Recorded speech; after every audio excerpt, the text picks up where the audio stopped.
እኛ የምናምነው በጣም የምንመኘውና የምናምነው በሂደት እንዲሆን ነው የምንፈልገው።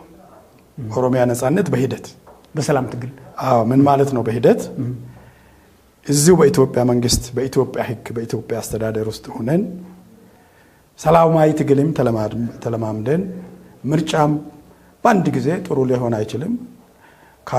ካለፈው የሚመጣው እየተሻሻለ አገራችን በትምህርት በልማት በስልጣኔ እየተሻሻለች ህዝቡ ሙሉ ለምሳሌ ኦሮሞ የራሱን እድል በራስ በመወሰን ነፃነቱን በመርጥ መርቆ መሸኝ አማራ መርቆ መሸኝ ጉራጌ የሰለጠነ ህዝብ የተደራጀ ህዝብ ምናልባት አንድ ቀን ተመልሰንም አንድ እንሆናለንም ብንል ምንም ችግርና ቅሬታ በማይፈጥር መንገድ ደረጃ ላይ ደርሰን ወደ ነፃነታችን መሄድ ነው የምንፈልገው። የሚያዋጣንና የምንደግፈው በጣም ውጤታማና ከጎረቤት ጋር በሰላም በፍቅር በልማትም በምንም እየተደጋገፍክ መኖር የምትችለው በዚህ መንገድ ሲመጣ ነው። ይሄ አልሳካ ካለ የማይሳካ ከሆነ በጦርነት ሀገር ነፃነት አይወጣም ማለት ግን አይደለም።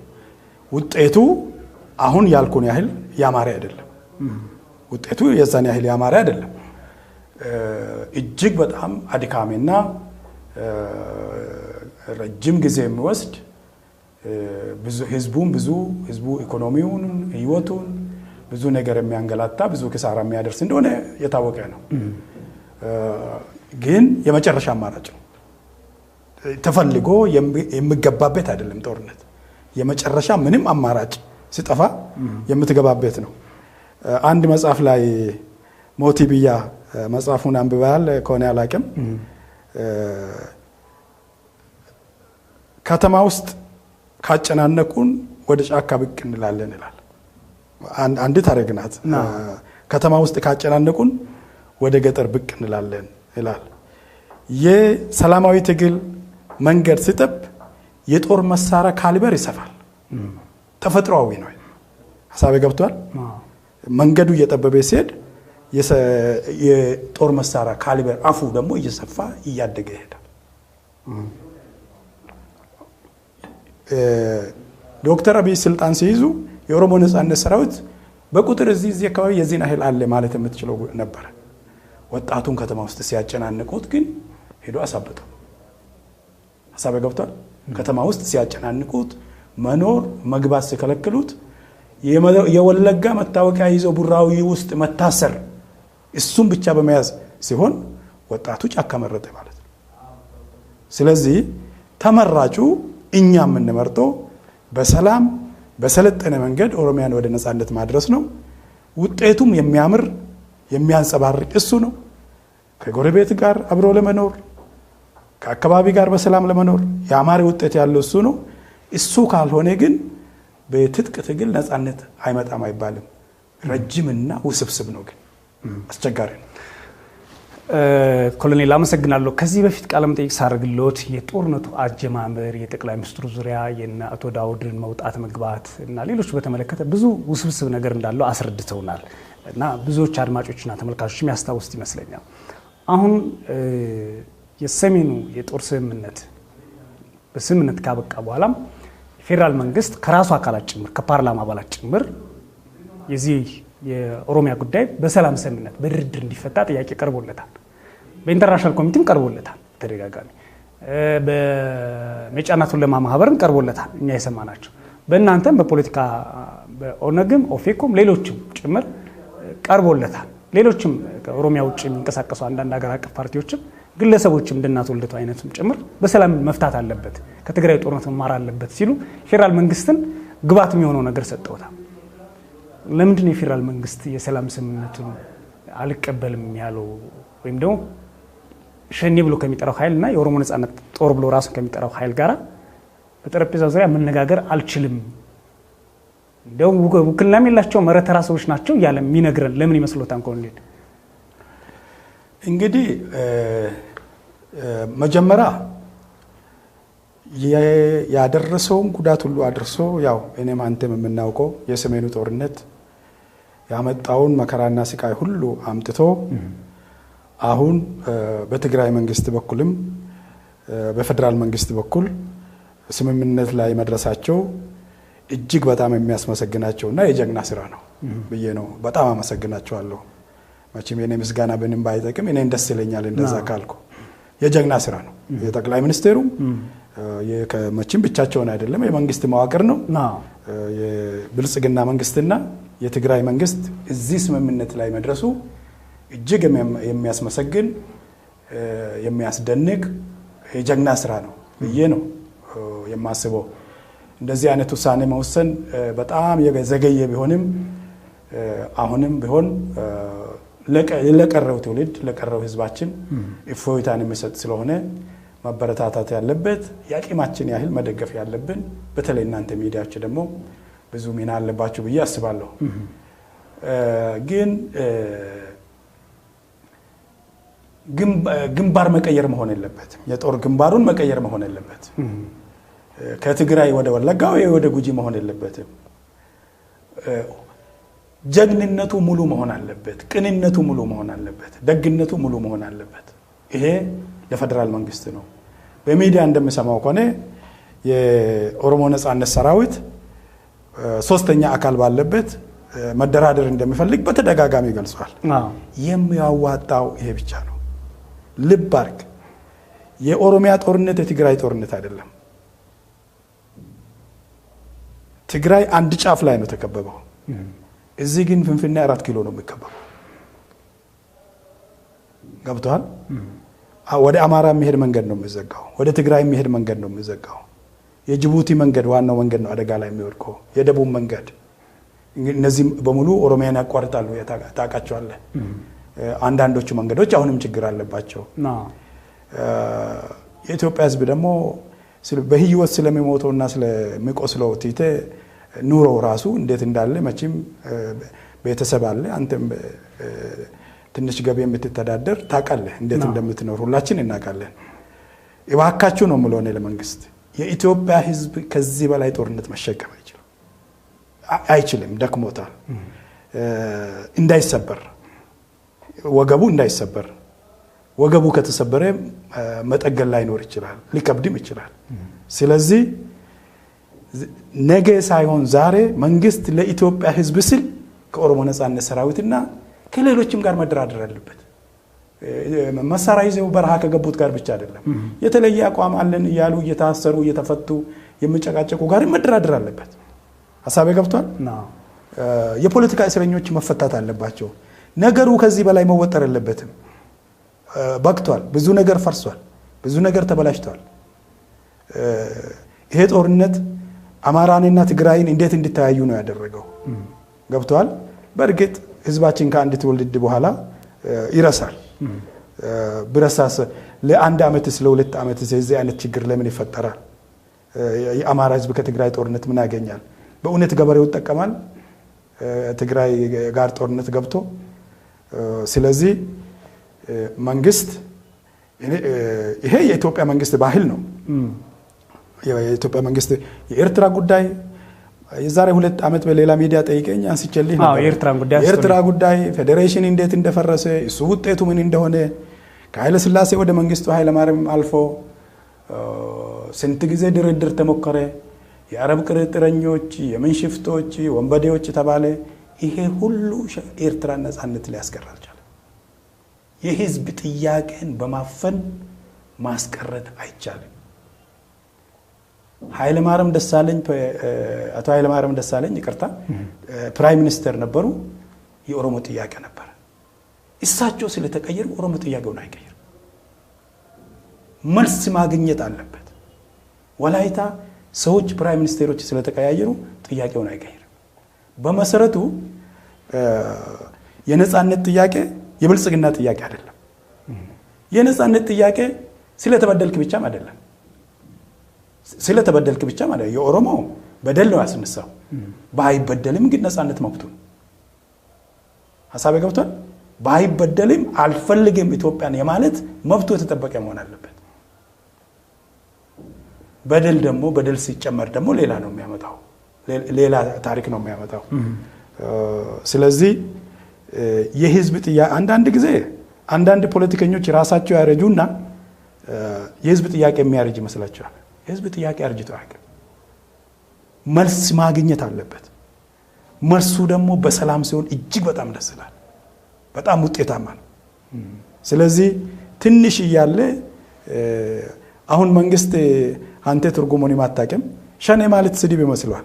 የኦሮሞ ነጻነት ሸኔ የሚባለው ነጠላው ስሙ ስላልሆነ እንጂ ስድብ ስለሆነ አይደለም፣ የተከበረ ስም ነው። ማዕከላዊ ኮሚቴ እንደመጠሪያው በገዳ ውስጥም እንደዛ ነው። በኦሮሞ ነጻነት ግንባር አደረጃጀትም እንደዛ ማለት ነው። ሸኔ የሚባል 5 ማለት ነው። 17 ነገሮች አሉ። 5 ገዳ ኦሮሞ፣ 5 ኦዳ ኦሮሞ እየተባለ በጣም የተከበሩ ነገሮች ናቸው። የኦሮሞ ነጻነት ሰራዊት ስሙ ስላልሆነ ነው እንጂ ስሙ በጣም ኖር ስለሆነ አይደለም፣ የሚያስጠላም አይደለም። ዱሮ ሻቢያ የሚባል እኔ ስድብ ይመስለኝ ነበር። ለካ አረብኛ ህዝብ ማለት ነው። ወያኔ ማለትም አብዮተኛ ማለት ነው። አብዮት ማለት ነው። እያንቋሸሹ ትንሽ እያደረጉ ኢትዮጵያን ወደ ማቋረጥ የእድሜ ልክ ጦርነት ከትውልድ ወደ ትውልድ የሚተላለፍ ጦርነት ውስጥ ከማድረግ በማክበር ጥያቄውን በማክበር ትልቅ መንግስት ነው አይደለም? ትልቅ መንግስት ነው። መንግስት መቻል አለበት። መንግስት አንዳንዶቹን ችሎ በድርድር አንዳንዱን በመተው አንዳንዱን በመቅጣት አንዳንዱ ትንሽ ተቀብለህም እኮ ትልቅ ትሰጣለህ። ትልቅ ስትሆን እንደዚህ በማድረግ ካልተፈታ ኢትዮጵያ የጦር ግንባር ተቀየረ ማለት ነው። ከሰሜን ወደ መሃል ኢትዮጵያ እንጂ ለውጥ የለው። መልካም ኮሎኔል፣ የሰሜኑ ስምምነት በተመለከተ በተለይ ደግሞ እርስዎ ኤርትራ ውስጥ ነበሩ። በወታደራዊ አገልግሎትም የሰሜኑን አካባቢ በደንብ ያውቁታል። እነዛ ህወሓት ሆነው ይዋጉ የነበሩ ሰዎችንም ያውቋቸዋል፣ ይረዷቸዋል፣ አሳስባቸውን ጭምር። ይሄ ስምምነት መፈጸሙ ቀደም ሲልም ጠቀስ አድርገውታል። ለኢትዮጵያና ለዚህ ለአፍሪካ ቀንድ ምን አይነት ሰላም ያመጣል ብሎ የሚያስቡት? በተለይ ደግሞ ወታደራዊ አይን የሚያዩት ከሆነ እንዴት ነው የዚህ ሰላምን መፈጸም? ጀግኖች ናቸውም ስላሉ ጭምር ነውና ሰው ሲዋጉ ነበር ጀግኖች ሲላቸው የነበሩት። እርስዎ ደግሞ አዲስ ነገር አይ ሰላም ስላደረጉ ጀግኖች ናቸው ነው። ምን ስለሚያመጡ ነው ጀግኖች የሚሆኑት? እንዴት ሲያዩታል? እንግዲህ አሁን ተስፋ ስላደረግን ነው በሰላም ያልቃል ብለን ፕሮሰስ ላይ ስለጀመረ ጥሩውን ነው መመኘት ያለብን። ምንም ችግር አጋጥም አይባልም። ካለፈው ጦርነት አይብስብንም። አንዳንድ ችግሮች ቢያጋጥሙንም ችግር የለም ውጤቱ መጨረሻ ሰላም ከሆነ። ስለዚህ አንደኛ የትግራይ ህዝብ በዋናነት የትግራይ ህዝብ፣ ቀጥሎ ደግሞ የጦርነቱ ተጠቂ የነበረው የአማራ ህዝብ፣ በአጠቃላይ የኢትዮጵያ ህዝብ ትልቅ ሸክም ከትከሻው ላይ ይወርዳል።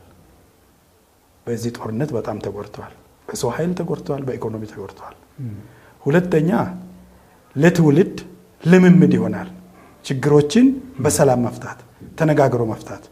ልጆቻችን ይሄንን ከኛ ያማራሉ። የመጀመሪያችን ነው መሰለኝ። የመጀመሪያችን ነው። ችግሮችን በሰላም ፈተን አናውቅም። ከጦርነት በኋላ ነው። ከጦርነት በኋላ ወይ ሁለቱም መሸናነፍ ሲያቅታቸው ወይ አንዱ ሲዳከም ሰላም ተቀብያለሁ ይላል። ስለዚህ እኔ እንደ ትልቅ ድል እንደ አንድ አገር እንደ ኢትዮጵያ አዲስ እንደመወለድ ይቆጥራለሁ። እስከ ፍጻሜው እንድደርስ ምኞቴ ነው፣ ተስፋም አለኝ። እሱ ኦሮሚያ ላይ የሚደገማል የሚል ተስፋም አለኝ። ምክንያቱም መንግስትም ይበረታታል ውጤቱን ካየ። ሀሳብ ገብቷል። ሌሎች ማህበሮችም ደጋግሜ መንግስት የምለው መንግስትን ብቻ ስለሚመለከት አይደለም፣ ትልቁ መንግስት ስለሆነ እንጂ ማንንም ሰው ይመለከታል፣ ማንንም ተቋም ይመለከታል። ሃይማኖታዊ ተቋሞችን ይመለከታል። ያው እነሱም እኛ ዜጎች ናቸው። ከመንግስት ቀጥሎ ትልቅ ኃይል ያላቸው ናቸው አማኞቻቸው ላይና ልምምድ ይሆናል፣ ተስፋ ይሆነናል። ከአጭር ጊዜ አኳያ ግን ህዝባችን እፎይታ ያገኛል። አመሰግናለሁ ኮሎኔል። በኦነግ ውስጥ አቶ ዳውድ ኢብሳ በሚመሩት ውስጥ ተካተው ከፍተኛ ፖለቲካ ኦፊሰር ኖት፣ ሌሎች ጓዶችም አሉትና በምርጫ ጊዜ በጣም ከፍተኛ መዋከብ ደርሶባችኋል። ጽሕፈት ቤቶቻችሁ ተዘግተዋል፣ አባሎቻችሁ ታስረዋል፣ የማዕከላዊ ኮሚቴ አባላት ታስረዋል በተደጋጋሚ እንደምትናገሩት። አሁን ደግሞ አይ የት ሄደው ነው? አማራጭ ሀሳብ እኮ እንኳን ሚዲያ ላይ ይዘው እየመጡ አይደለም፣ ሚዲያም ላይ ሳይሆን እንደ ፓርቲ ያላቸው እንቅስቃሴ እንኳን አይታይም እንዲያውም ሰላማዊ ታጋይ ኦነግ እየተረሳ ጦርነት ላይ ያለው ግንባር ነው። በቃ ይሄኛው ፈርሶ ወድቆ ደግሞ ሌላ የሂልተን ኦነግ ነው ምናምን የሚባልም አለ ብልጽግና እንትን ያለ እነዚህ ብለው ብዙ የሚያሟቹ ሰዎች አሉ። በእርግጥ ኦነግ አሁን በፖለቲካ ኃይልነት እየተንቀሳቀሰ ነው። በሰላማዊ ትግል በተጨባጭ የሚጠበቅብንን እያደረግን አይደለም። ከምን የመጣ ነው እሱ? እሱ የመጣው መሪዎቻችን አብዛኛዎቻቸው እስር ቤት ናቸው። የፖለቲካ መኮንኖች በብዛት እስር ቤት ናቸው። ቢሮአችን ተዘግተዋል። ይሄ ሰላማዊ ትግል እያስከዳል ወይስ አያስከድም ብለን ተሰብስበንም መነጋገር መወሰን አልቻለም። ዱሮ የወሰነውን ነው አሁን የምነግር ያለው። ቅርብ ጊዜ ተሰብስበን ምን ይሻላል? መሪዎቻችን ታሰሩ፣ አባሎቻችን ታሰሩ፣ ቢሮአችን ተዘጋ። ሰላማዊ ትግል ያዋጣል ወይስ አያዋጣም? ማድረግ ይቻላል ወይ በዚህ ሁኔታ ብለን መነጋገር ውሳኔ ላይ መድረስ እንኳን አልቻለም። ውሳኔ ላይ ያልተደረሰን ነገር ደግሞ እኔ የሚገልጽልህ በነበረበት ከዚህ በፊት በተወሰነ ውሳኔ ነው። እሱን አቋም ነው አሁን እየገለጽኩልህ ያለው። ስለዚህ በኦሮሞም ሆነ በኢትዮጵያ ፖለቲካ ሂደት ውስጥ የሚጠበቅብንን እያደረግን አይደለም። ወጣቶች እየታገሉ ነው የቻሉትን ያህል። ይሄ ዶክተር አብይ የጀመረው አይደለም፣ መለስ አይደለም፣ መንግስቱ ኃይለማርያም አይደለም፣ ኃይለ ሥላሴም አይደለም። ኢትዮጵያ ተፈጥሯ ኦሮሞን ከፖለቲካ መግፋት ባህሏ ነው። መገፋት ግን ጠቅሟት አያውቅም። ይገርማል። አንድም ቀን ጠቅሟት አያውቅም። በኃይለ ሥላሴ ጊዜ የሰሜን ሸዋ እዚህ የመንዝ የሚባል መረዳጃ ማህበር ነበረ። የጉራጌ መረዳጃ ማህበር ነበረ። እነዚህ በሙሉ ከመጫናቱ ለማ በፊት የነበሩ ናቸው። መጫናቱ ለማ ሎጎው ላይ ወደ ጫፍ ሄዶ ከመጽሐፍ ቅዱስ ጥቅስ ወስዶ ወንድምህን እንደ ራስህ ውደድ ነው ብሎ ገብቶሃል። አርማቸው ላይ ማንም የትግራይ ማህበሮች ነበሩ፣ መደራጃ ማህበር ነበራቸው። በጣም ጥሩ ነው። እኔ ለምን መኖሩ ማለት አይደለም። የኦሮሞ መደራጃ ማህበር መሪዎች ግን ይሳደዱ ነበር፣ ይገደሉ ነበር። ማሞ መዘምር እዚህ አደባባይ ላይ ተሰቅሏል። ጀነራል ታደሰ ብሩ ተረሽኗል። ገብቷል። እነ ኃይለ ማርያም ገመዳ እስር ቤት ተጎርቶ ወጥቶ ነው ሞቱት። ኢትዮጵያ ተፈጥሯ ኦሮሞን ከፖለቲካ መግፋት ነው። ይሄ ደግሞ አላሳደጋትም። የሚያሳዝነው ያለ መማሯ ነው። አሁንም እሱ ነው ያለ።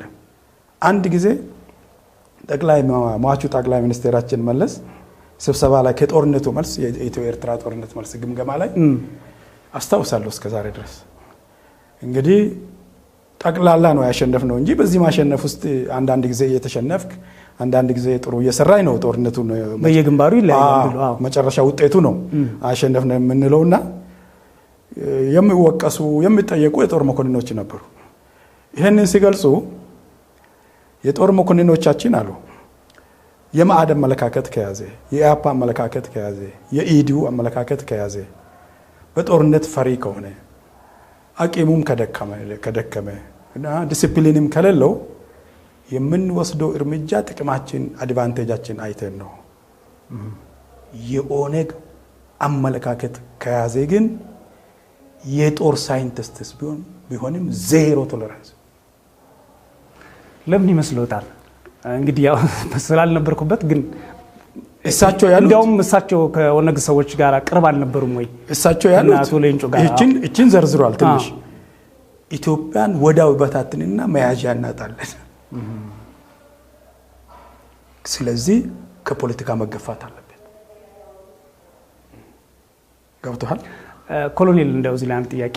ስለዚህ የኦሮሞ ጥያቄ ከኃይለ ሥላሴ ጀምሮ እየታየበት ያለው አይን ኢትዮጵያን ከመበታተን አንጻር ነው ብለው ያስባሉ? እንደው ምንም ምክንያት የለውም ማለት የነጻነት ጥያቄ ቢሆንም ግን ኦሮሞ በራሱ ችሎ ከቆመ ኢትዮጵያ አትቀጥል የሚል አስተሳሰብ ደግሞ በተቃራኒው። ስለዚህ የኦሮሞ ጥያቄ በተለያየ መንገድ ወይ ማዳከም ወይ መመለስ አለብን ብለው ቢነሱ እንደ መሪ እንደ ፖለቲካ ኤሊት፣ ምክንያቱም በዚህ በኩል መውጣት አለብን። ፖለቲካ 2 3 4 ጽንፎች ስላሉት በተለያየ መንገድ ማለት ነው። ይሄ እንደ ስህተት ሊታይ ይችላል። ኮሎኔል በርሶ እይታ ኦሮሞ ለኢትዮጵያ አንድነት መቼም ስጋቱ ነው አያውቅም። ይሄ ነው ነጻነትን እንዲጠይቅ ቅድም ገልጬልሃለሁ። ነጻነት ስለተበደልክ ብቻ አይደለም፣ መብት ነው፣ የተፈጥሮ መብት ነው። ኦሮሞ ግን ስለተበደለ ነው ጠየቀው። የመጣ ሁሉ እንደ አገር ገንጣይ ለኢትዮጵያ አደገኛ እንደሆነ ስለታሰበ ነው። ይሄ ደግሞ በእርምጃዎች ነው ተረጋገጠው። በሚወሰዱ እርምጃዎች ሁሉም ኢፍትሃዊ በሆነ መንገድ ኢትዮጵያ ውስጥ ሁሉም ብሔረሰብ ይታሰራል። እንደ የሚመጣው መንግስት ግን አንዳንድ ጊዜ አንዱ ብሔረሰብ ይበዛል፣ አንዳንድ ጊዜ አንዱ ይበዛል። ሁሉም መንግስት ግን በአንደኛ ደረጃ ኦሮሞን ያስራል። ሁሉም መንግስት የኢትዮጵያ መንግስት በአንደኛ ደረጃ ኦሮሞን ያስራል። ምናልባት የተወሰነ ጊዜ ይሻል ሁሉ በፖለቲካ አመለካከት ብቻ አስሯል ሊባል የሚችለው መንግስቱ ኃይለማርያም ደርግ በማንነት አላሰረም። የኢህአፓዎችንም ሻዕቢያንም የወያኔንም የኦነግንም ሌሎቹ ግን ኦሮሞን በቅድሚያ ያስራሉ። በኢህአዴግ ጊዜ ታውቃለህ ብዙ ሰዎች እስር ቤት ነበሩ። እነ ዶክተር ብርሃኑ እነ ፕሮፌሰር መስፍንም እነ አንዳርጋቸውም ብዙ ሰዎች ታዋቂ ሰዎችም ከዛ በታችም ሰዎች እስር ቤት ነበሩ። ከቁጥር አኳያ ግን ከኦሮሞ እስረኛ ሲታይ የዚህ ግባ የሚባል አይደለም። አሁንም እሱ ነው እየተደገፈ ያለው። ስለዚህ ኢትዮጵያ ኦሮሞ ላይ ያላትን አመለካከት ማስተካከል አለባት። ገብቷል? ኢትዮጵያን የሚጠቅመው የኦሮሞ ነጻነት ነው። ነጻነት ከሌለው ሰው ምንም የለውም ብለዋል ፕሮፌሰር መስፍን መጽሐፍ ውስጥ። ነጻነት ከሌለው ምንም ነገር የለውም። በነጻነት የማያስብ ከሆነ በነጻነት የማይሰራ ከሆነ ምንም የለም። ኢትዮጵያ ለሰው ልጅ ነጻነት የማትሰጥ አገር ስለሆነች ነው ሁሉ ጊዜ ጦርነት፣ ሁሉ ጊዜ ረሃብ ውስጥ የምንኖረው።